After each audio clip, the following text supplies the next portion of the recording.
Society calls them cold, ungrateful, selfish rebels who abandon their own blood. But Carl Jung saw something completely different. He saw people who cut off their families not as broken, but as the only ones awake in a sleeping household. In his clinical work, Jung discovered that walking away from family isn't a sign of weakness. It's often the highest form of sanity. Today I'm going to show you why the black sheep of the family is actually the symptom bearer for entire bloodlines, and why Jung believed that sometimes leaving is the only path to becoming your true self. Jung spent decades studying what he called the family unconscious. He discovered that families don't just share genetics, they share a collective shadow, a dark pool of denied truths that everyone silently agrees to ignore. Abuse gets reframed as discipline. Neglect becomes independence training. Narcissism is excused as strong personality, and anyone who dares to name these patterns out loud becomes the problem. Think of it like an unspoken contract signed before you were born. Every family has rules about what can be acknowledged and what must remain hidden. These rules aren't written down or discussed. They're transmitted through silent disapproval, changed subjects, and that particular kind of tension that fills the room when someone mentions the thing nobody talks about. The family unconscious operates like a shared delusion, and maintaining it requires everyone's participation. This is where the truth teller enters the story. The person who eventually cuts ties is usually the one who noticed everything from the beginning. They saw the alcoholic parents' rage cycles. They felt the emotional manipulation disguised as love. They recognized the golden child and scapegoat dynamics that everyone else pretended were normal. But here's what makes their position so dangerous.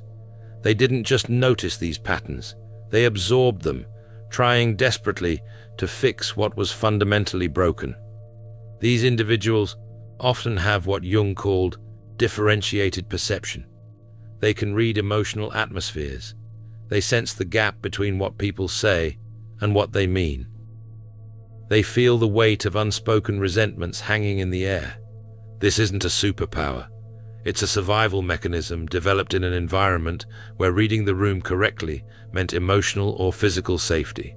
Jung called these people the identified patient. The family points at them and says, "You're the one with problems. You're too sensitive. You're causing drama. You need therapy." And the tragic irony is that they're often right about the therapy part, but completely wrong about the diagnosis. The person who leaves isn't sick. They're having a healthy response to a sick environment. They're the fever that signals infection, not the infection itself. But families don't want to hear this truth. Admitting that the person who left was actually responding rationally would mean admitting that something is deeply wrong with the family system, so instead they double down. They tell stories about the ungrateful child who threw away everything. They bond over their shared victim narrative. And the person who escaped watches from a distance, finally able to breathe. Jung understood this dynamic through his concept of individuation. You cannot become your authentic self while playing a role assigned by someone else's unconscious needs. If your family cast you as the scapegoat, you'll spend your life absorbing their blame. If they made you the fixer, you'll exhaust yourself, trying to heal wounds you didn't create. If they needed you to be the golden child, you'll suffocate under the pressure of their projected fantasies. Individuation requires separation. Not necessarily physical distance, but psychological distance. The ability to know where you end and they begin. To recognize which thoughts are yours and which are implanted voices from childhood. To distinguish between guilt that signals genuine wrongdoing and guilt that signals you're breaking free from an old script. The moment you recognize these roles for what they are, something shifts. You start to see that your family doesn't actually know you. They know the character they needed you to play. And once you see this clearly, you face an impossible choice. Do you keep performing in a play you never auditioned for? Or do you walk off stage and discover who you actually are? This brings us to the breaking point. Jung observed that cutting off family is rarely impulsive. It's not one big explosion. It's death by 1,000 cuts, followed by a moment of perfect clarity. Someone asks you for the 100th time to ignore your reality and accept theirs. A parent demands you apologize for boundaries you set.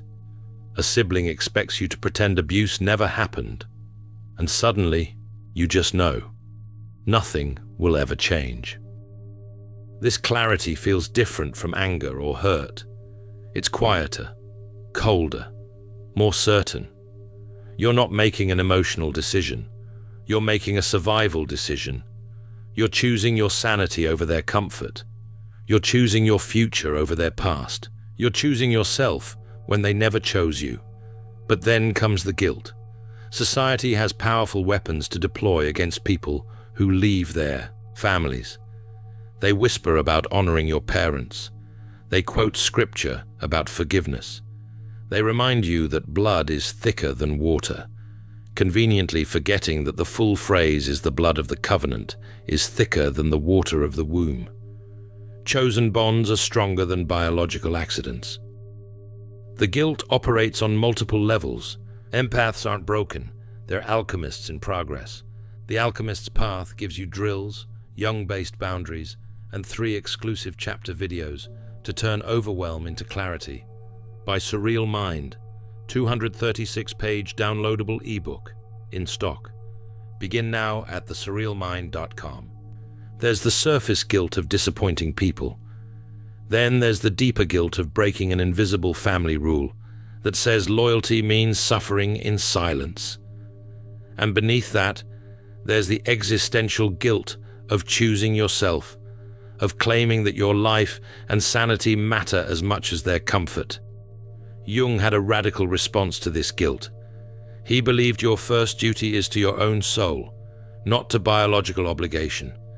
He watched patients destroy themselves, trying to maintain relationships that were killing them from the inside. He saw brilliant, sensitive people reduce themselves to shells of who they could be, all to avoid disappointing parents who were never truly pleased anyway. Here's what Jung knew that most people don't understand. Staying in a toxic family system doesn't just hurt you, it perpetuates the dysfunction for the next generation. When you accept mistreatment, you teach your own children that love includes abuse. When you ignore your needs, you model self-betrayal. When you keep the family secrets, you become complicit in the cover-up. The theoretical framework Jung built around family dynamics provides the map, but the actual territory of walking away reveals landscapes he could only observe from his clinic. But from the other side of that decision, from the lived experience of actually walking away, the reality is both harder and more healing than Jung's theory can capture. Because cutting off your family, it sounds extreme, it sounds cold, and to most people watching from the outside, it seems impossible to understand. How could anyone walk away from the people who raised them? But here is something the world does not talk about.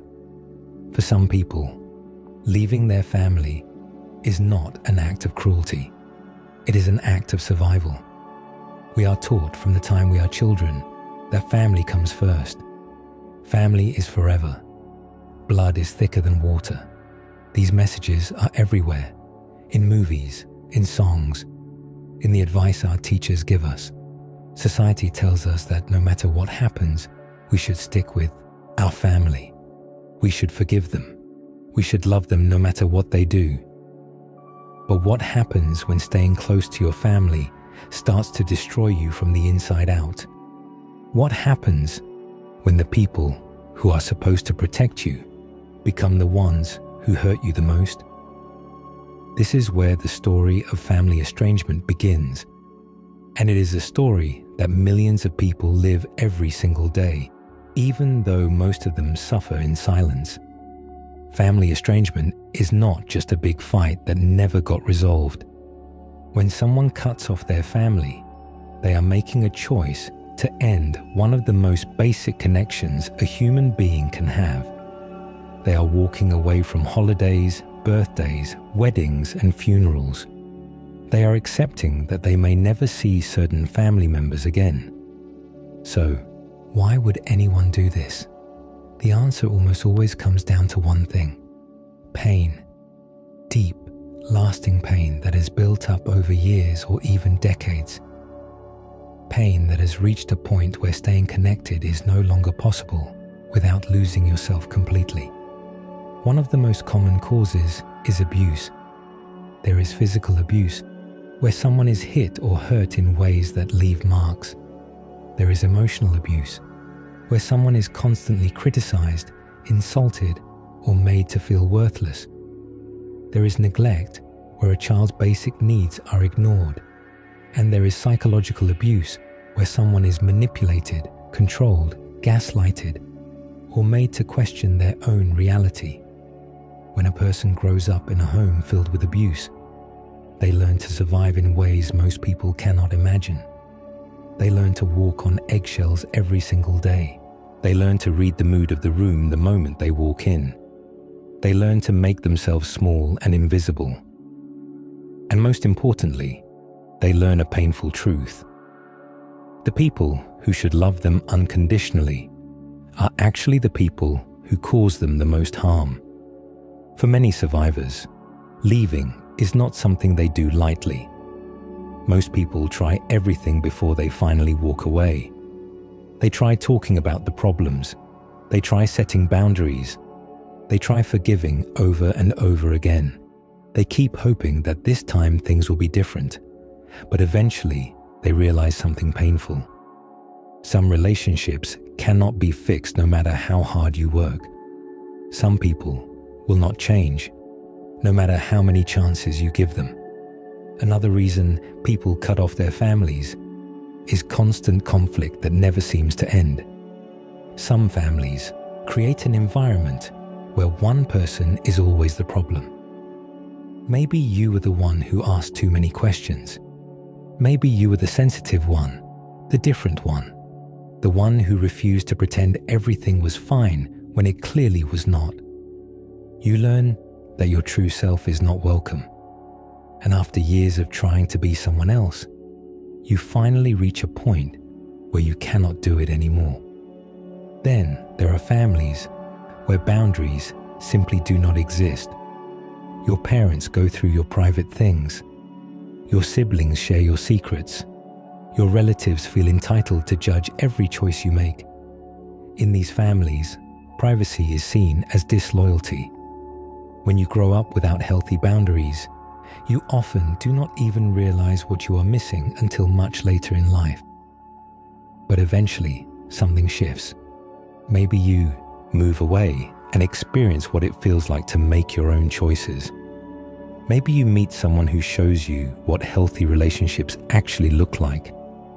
Maybe you start therapy and begin to understand that what you experienced was not love. It was control dressed up to look like caring. And once you see it clearly, you cannot unsee it. This decision is never sudden. For most people, it is the result of years of deep thinking and painful accepting. At some point, they reach a moment of clarity. They realize that the cost of staying has become higher than the cost of leaving. They realize that every time they connect with their family, they walk away feeling worse. This moment is often described as a kind of death, the death of a dream, the dream of having the family you always wanted. The days after cutting off your family are filled with mixed emotions. On one hand, there is often relief. The constant stress is gone. The weight pressing down on your chest lifts. You can breathe again. But there is also grief. A deep, strange grief because the people you are mourning are still alive. You grieve the mother you wished you had. You grieve the father who could have been kind. You grieve the family gatherings you will miss. And then there is the loneliness. When you cut off your family, you often lose more than just those immediate relationships. You might lose your aunts and uncles who take sides. You might lose connections to your heritage and traditions. The world suddenly feels bigger and emptier.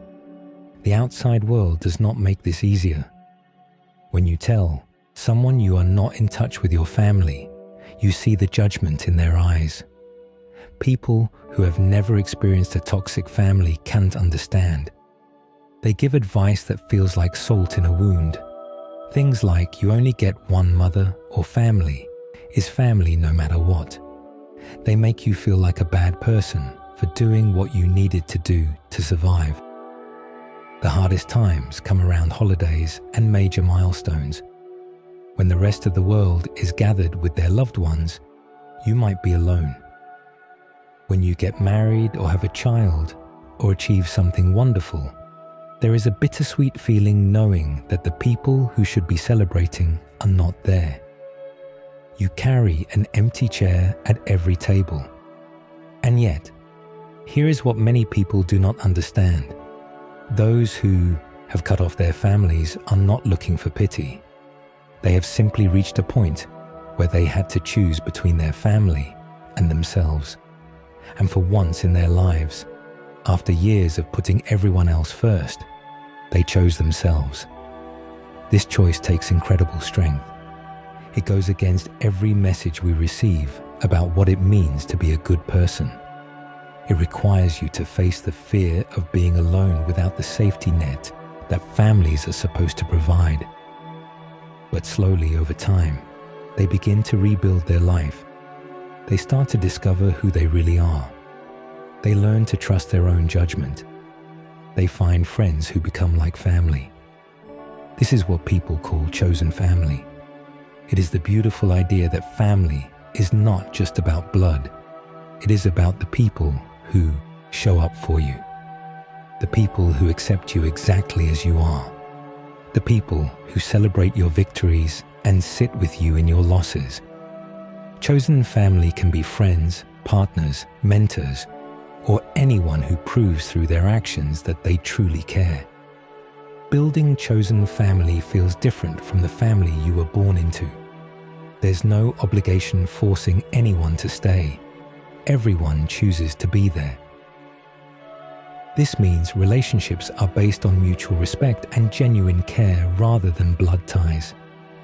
When someone shows up for you, it's because they want to, not because they have to. The beauty of chosen family is that you get to set the standards. You decide what love looks like.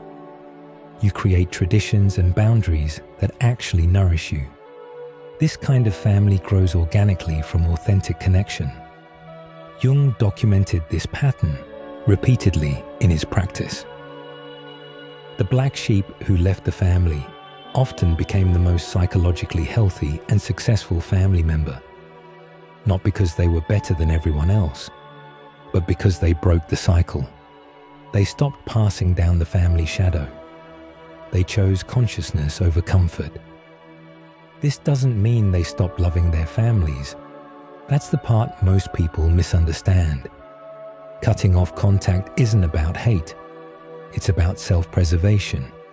It's recognizing that you can wish someone well from a safe distance while acknowledging that close contact is poison. Love doesn't require your presence in spaces that destroy you. Think about a gardener pruning a tree. They cut away dead branches not because they hate the tree, but to help it thrive. Sometimes you have to prune the family tree to save your own roots. You remove the connections, draining your life force so new growth can happen. Jung saw this as an act of courage, not cruelty. It takes far more strength to walk away from family than to stay and suffer. Staying is passive. Leaving is active. Staying is expected. Leaving is what your soul demands. The person who cuts off family contact isn't running away from love. They're running toward themselves. The journey from estrangement to healing is not a straight line. There are good days when you feel strong and free. There are bad days when the grief hits you out of nowhere. There are moments of doubt, but there are also moments of peace that make it all worth it. Moments when you realize the constant anxiety is finally gone. moments when you feel genuinely happy. Some days you wake up and forget for a moment that you made this choice. Then reality returns. Other days you feel lighter than you have in years, almost surprised by your own laughter. The healing happens in unpredictable waves, not in neat stages. You might find yourself triggered by unexpected things. A stranger's voice that sounds like your mother, a holiday commercial, the smell of a specific food from childhood. These moments don't mean you made the wrong choice. They mean you're human, processing profound loss while celebrating profound liberation. And here's the beautiful truth that emerges. When you stop trying to earn love from people who aren't capable of giving it, you become available to receive love from people who are. When you stop explaining yourself to people determined to misunderstand you, you find people who get you without explanation. When you stop shrinking to fit into a family system that was always too small, you discover just how expansive you actually are. The transformation doesn't happen overnight. You'll have moments of doubt. Holidays might feel strange. You might grieve the family you wish you had while accepting the family you actually got. This grief is necessary. You're mourning both the relationship you lost and the relationship you never had. But through this grief, something new emerges, a self that belongs to you. A life that reflects your values, not their expectations. Relationships based on authenticity, not obligation. You become living proof that you can survive the thing you once thought would destroy you. The family's rejection or anger or disappointment, it doesn't kill you, it frees you. Jung believed that the person who successfully individuates doesn't just save themselves.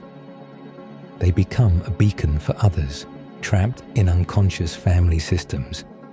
Without saying a word, they demonstrate that escape is possible, that you can leave and not just survive, but thrive, that the family curse stops with the person brave enough to break it. People who cut off their families often develop a deep sense of wisdom. They understand pain in a way most people never will. They know what it means to fight for your own well-being. They have learned how to set boundaries and protect their peace. They have discovered that love should never require you to lose yourself. The decision to cut off your family is ultimately an act of self-love and self-respect. It is saying that your mental health matters. It is saying that you deserve relationships that lift you up instead of tearing you down. This does not mean the choice is easy, but it does mean that you have given yourself permission to live fully. To anyone who has made this choice or is thinking about making it, know this: you are not alone. You are not a bad person for needing to protect yourself. You did not fail your family by walking away. In many ways, your family failed you long before you ever left. And the fact that you had the courage to walk away shows just how strong you really are. So if you're the one who walked away, understand this. You're not cold, you're not ungrateful, you're not broken, you're awake. You saw patterns that others denied. You felt pain that others minimized. You chose healing over pretending. You chose yourself when they chose comfort. Sometimes you have to prune the family tree to save the roots. Sometimes love looks like distance. Sometimes the most loyal thing you can do for your own soul is to betray the role your family assigned you. Jung understood this, and now you do too. The goal is not to be alone forever. The goal is to be safe in your own life. The goal is to be whole and healthy and free from the pain that was destroying you. And sometimes, the only path to that peace is through the hardest goodbye you will ever say. Thank you for being here with us today from both Surreal Mind and Inception Mind. If you're someone who broke the cycle, who chose sanity over family approval, who walked away to save yourself, then this collaboration was for you. Subscribe to both channels for more insights into the psychology of becoming your authentic self. And always remember that choosing yourself is never selfish. It is survival. It is true strength. It is the beginning of a new chapter in your story. See you in the next dimension. In The Alchemist's Path, perception training for empaths, you'll turn overwhelm into wisdom with practical drills, Jung-inspired boundaries, and step-by-step perception training. This guide includes 3 exclusive chapter videos to deepen each lesson. Written by Surreal Mind, 236 pages, beautifully designed 8.5 by 11 downloadable ebook, in stock now. Start your training today. Feel deeply while thinking clearly. Get The Alchemist's Path at thesurrealmind.com.